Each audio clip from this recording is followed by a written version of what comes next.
habilitado a certificar las plantas. El modo 1 es justamente el que esté certificado por la OAA, el organismo argentino de acreditación. Esa planta puede estar afuera o dentro de la obra. Y el director de obra tiene acceso a los controles, a los registros del control de producción y puede ver los registros. ¿Sí? Yo compro en modo 1, bueno, mostrame los registros, quiero ver cómo son tus hormigones y cómo se han comportado en el tiempo. ¿Ah? Eso es tener modo 1. Modo 2 es todo el tipo de hormigón que no está dentro de los requisitos en el modo 1. En general trabajamos con modo 2. ¿Una perita qué sería? Cuando yo hago un hormigón con una perita o una mezcladora basculante que tiene un volumen un poco más importante que una perita simple, ¿qué tipo de modo sería? Modo 2. Exacto. Los únicos que responden son Axel y Elías. ¿Están ahí el resto? Entonces, ¿qué es lo otro que tengo que definir? Ya definí que una muestra son 2 o más probetas, como mínimo 2.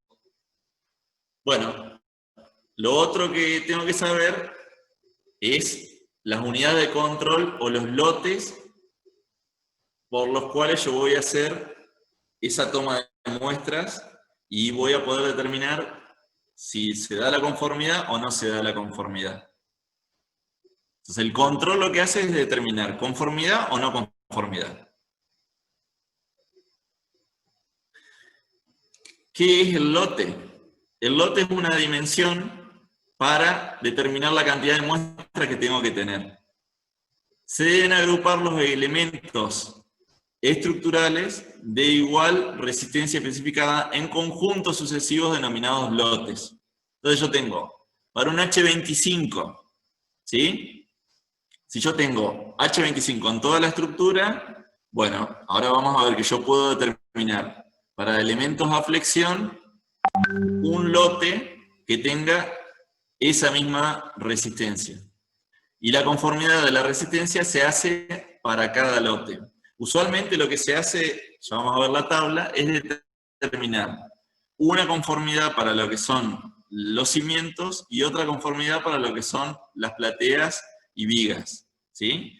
Y otra división de lotes es si yo tengo otra resistencia especificada, otra resistencia de hormigón. Usualmente en las estructuras tengo lo mismo, pero a veces para los cimientos puedo llegar a usar otro tipo de hormigón.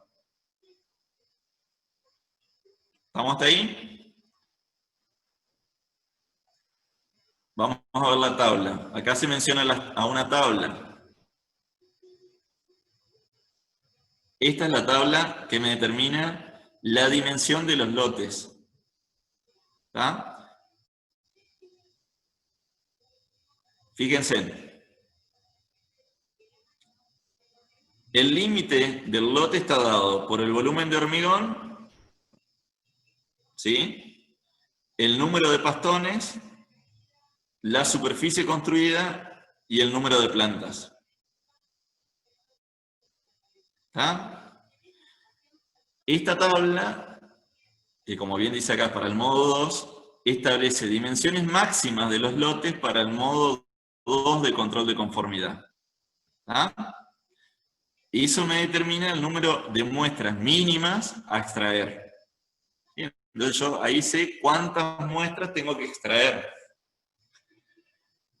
La columna 1 del tipo de elemento me establece estructuras que tienen elementos comprimidos, ¿sí?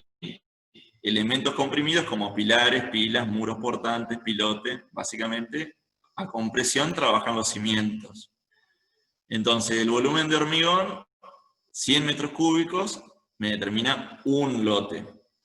¿Está? Si voy a utilizar 50 mixer, son 50 pastones, menos de 50 pastones, un lote. Si tengo menos de 500 metros cuadrados, un lote. ¿Sí? Estructuras que tienen solo elementos solicitados a la flexión. En esta columna se incluyen entrepisos de hormigón sobre pilares metálicos, tableros, muros de sostenimiento. La mayoría, digamos, de los edificios. También tengo un volumen de hormigón, número de pastones, superficie construida, ¿sí? Y número de plantas. Entonces, por ejemplo, si yo tengo 6 pisos, lo que hago es 6 pisos dividido 2, me da 3. 3 sería la cantidad de lotes que yo tendría que determinar para hacer mi análisis de conformidad. ¿Me van siguiendo hasta ahí?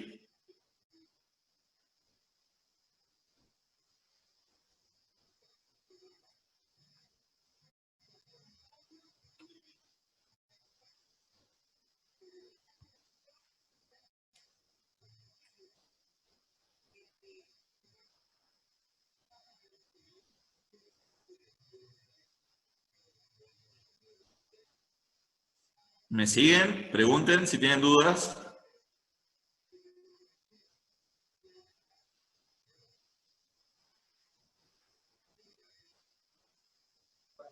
Sí, profe. Bueno, por último, estructuras macizas.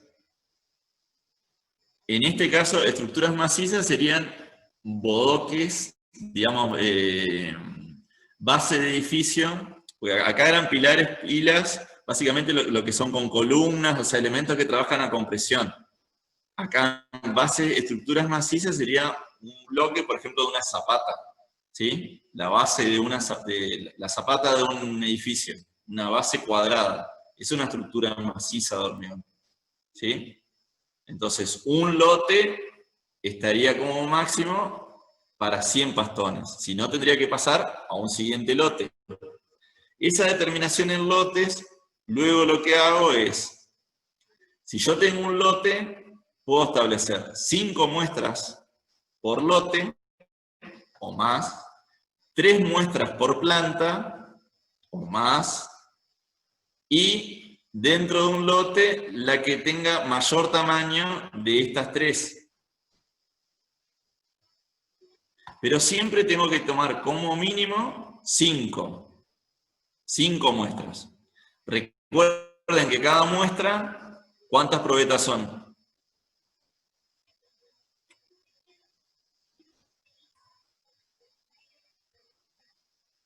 2 o más. Yo recomiendo mínimo 3. ¿Sí? Porque si tengo 2, es como que si una me da conforme y la otra no conforme, como que me queda ahí latente. Entonces 3 diría que es lo ideal, pero nunca menos de 2. Entonces de esta forma yo puedo establecer cuántas probetas voy a determinar para dar la conformidad del lote, ¿sí?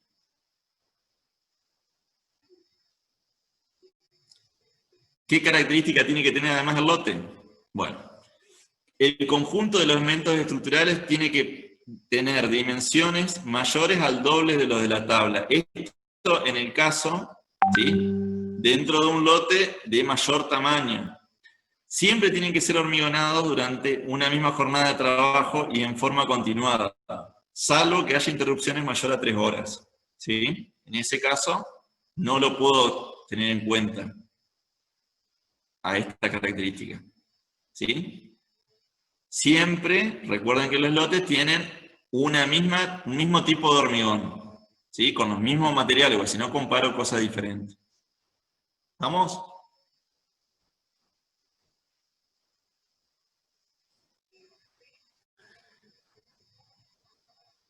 El número una vez que yo determino el número de lotes, lo que hago básicamente en esta determinación es limitar o dividir los controles para poder decir, bueno, este está conforme, el sublote 3 está conforme, ¿se entiende?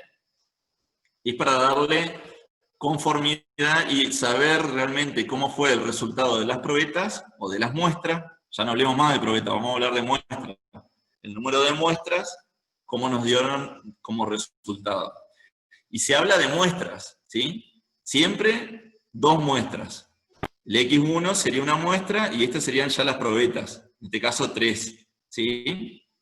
Y fíjense, ahora aparece otro concepto importante. Que se toman básicamente de 3 resultados consecutivos cuando yo hago el análisis. Ahora lo vamos a ver.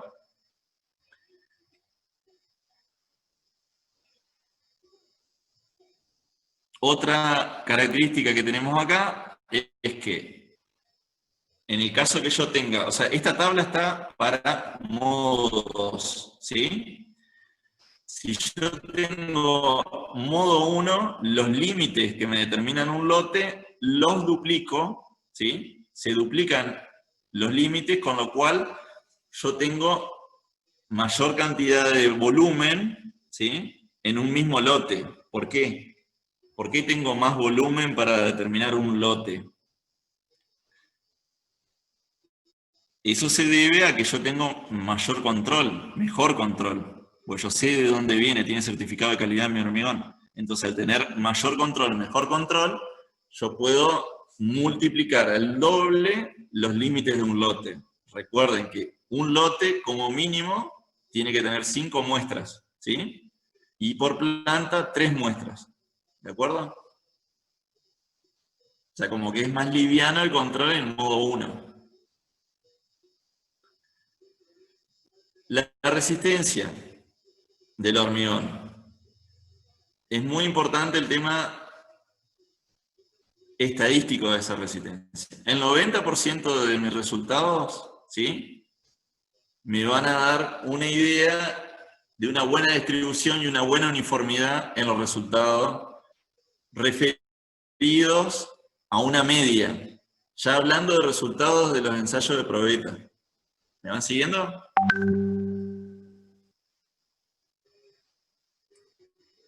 Ya establecí cuál va a ser mi tamaño de control. Ahora tengo que empezar a analizar cuáles son mis resultados. Los resultados del hormigón tienen que seguir los de la curva de Gauss. ¿Se acuerdan de estadística? ¿De probabilidad de estadística?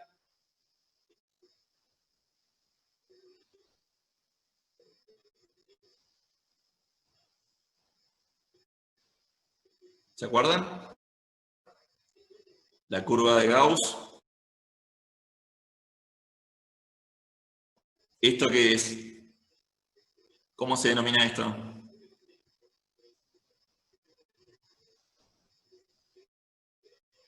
¿Se acuerdan de la desviación estándar? Muy bien, bien Axel. El gráfico de una campana de Gauss, o una curva de Gauss. Exactamente.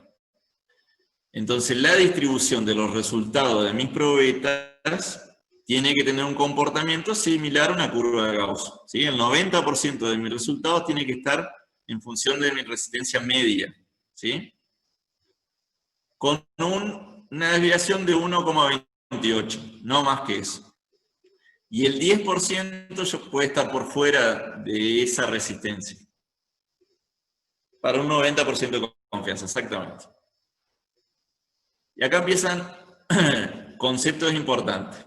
Por ejemplo, valor medio central, desviación estándar. La desviación es una medida de la dispersión, ¿sí? Y el valor medio es el valor promedio de los resultados obtenidos en una serie, donde cada valor se promedia con respecto a los resultados individuales. Siempre de probetas iguales, del mismo tipo de hormigón. Recuerden eso. Perdón, la desviación o el coeficiente de variación va a ser igual a la desviación estándar sobre la media, el valor medio. ¿Está? Acá vemos diferentes valores de distribuciones, de resultados a compresión sobre testigos. La resistencia media está dada por el valor 35,4. No sé si se alcanza a ver bien ahí. Y la desviación estándar es 2,82. El histograma de frecuencias es similar a la de la campana, es otra forma de mostrar el resultado.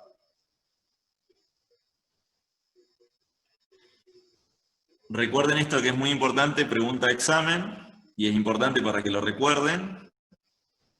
Los tipos de resistencia que que nosotros utilizamos. Resistencia potencial se obtiene a través de los ensayos de las probetas, ¿sí? Ensayada siempre en las condiciones normalizadas. Quiere decir que está ensayada con los cabezales normalizados y es el ensayo de resistencia a compresión. ¿Tá? Esa es la resistencia potencial. La resistencia especificada o característica es la que se utiliza por el proyectista para el cálculo. Potencial porque no sabemos realmente cuál es el valor y va a ser verificada estadísticamente. La resistencia de cálculo, esa resistencia es teórica. Es la resistencia característica minorizada por un coeficiente de seguridad. Por último, la resistencia efectiva o in situ, que es la que se posee del hormigón efectivamente de la estructura construida. Eso es cuando hacemos un ensayo de testigos, ¿sí? O los no destructivos complementarios. Esa es una resistencia efectiva que se denomina. ¿Se entiende? Recuerden esas 4 diferencias, y eso sí, por ahí es importante que sepan cuál es la que utilizamos en cada una de las consideraciones. ¿Cuál falta acá? Que es la que nosotros usamos para hacer la dosificación. ¿Cómo se denominaba?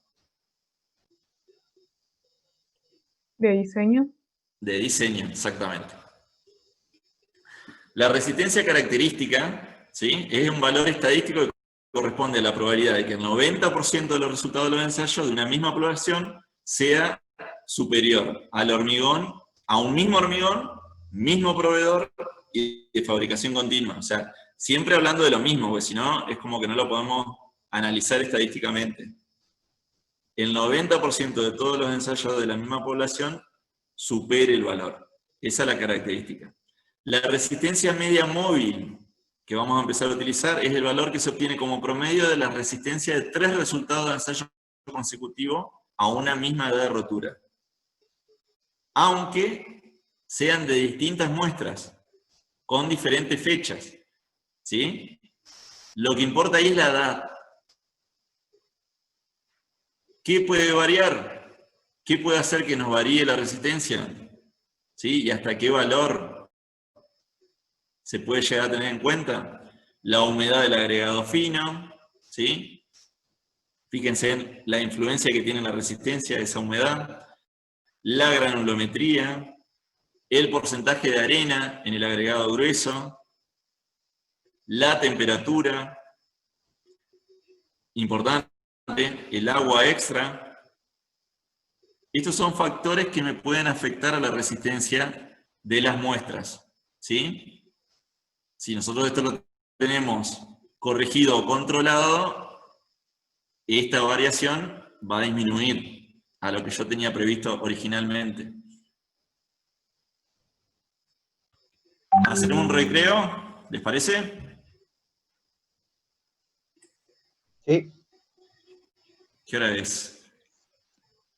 Faltan 10 minutos para las 8. A las 8 seguimos.